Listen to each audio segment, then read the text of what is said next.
আমি এসে পড়েছি আমার মায়ের রান্নাঘর চ্যানেলে। দেখুন আমি মাশরুমের তরকারি রান্না করব।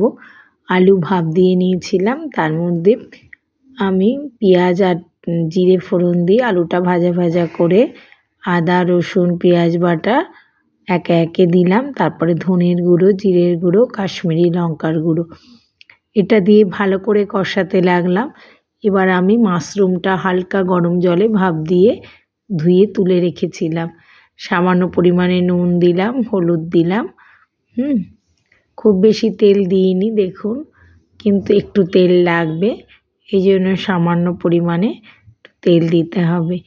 জিরের গুঁড়ো, হলুদ গুঁড়ো, ধনের গুঁড়ো, লঙ্কার গুঁড়ো, কাশ্মীরি লঙ্কার গুঁড়ো আমি দিতে লাগলাম। এবার মাশরুমটা ভাপানো দেখুন, এর মধ্যে এবার দিয়ে আস্তে আস্তে কষাতে থাকবো। এমনভাবে কষাবো যাতে যে পরিমাণ তেলটা আছে সেটা উপরে উঠে আসে।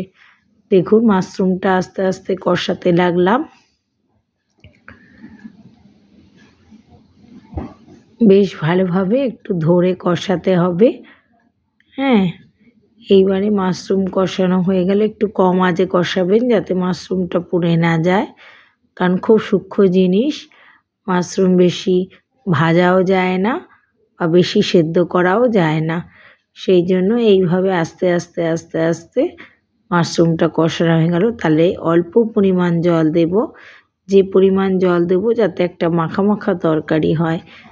মাংসের থেকেও ভালো খেতে লাগে এই মাশরুম, আপনারা করে খেয়ে দেখবেন। এটা খাওয়া ভীষণ উপকার, প্রত্যেকের জন্য উপকার। যদি পেঁয়াজ রসুনটা স্কিপ করতে চান তাহলে করে যেতে পারেন, অসুবিধা নেই, কিন্তু পেঁয়াজ রসুন দিলে মাশরুমের টেস্টটা ভালো হয়। এবার আমি একটু গরম মশলা অ্যাড করব মাপ মতন। আপনারা যদি ঘি খান সামান্য একটু এর মধ্যে ঘি দিয়ে দেবেন, তাহলে টেস্টটা আরও ভালো হবে।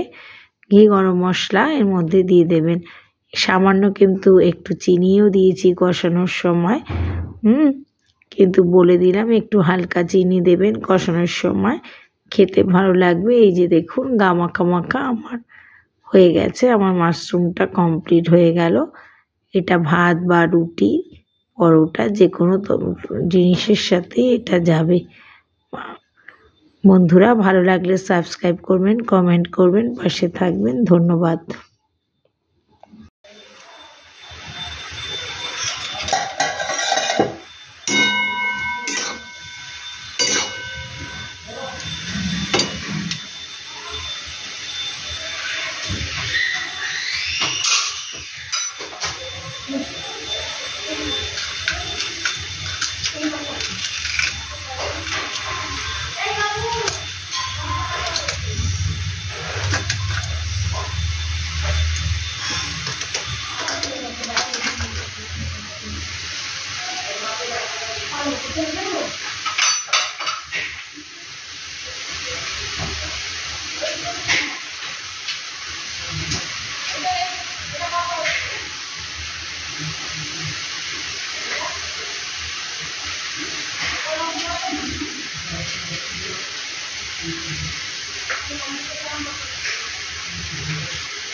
অ্যানুয়ালটা যখন দেবে অ্যানুয়ালটা তখন করবে, দেয়নি যখন।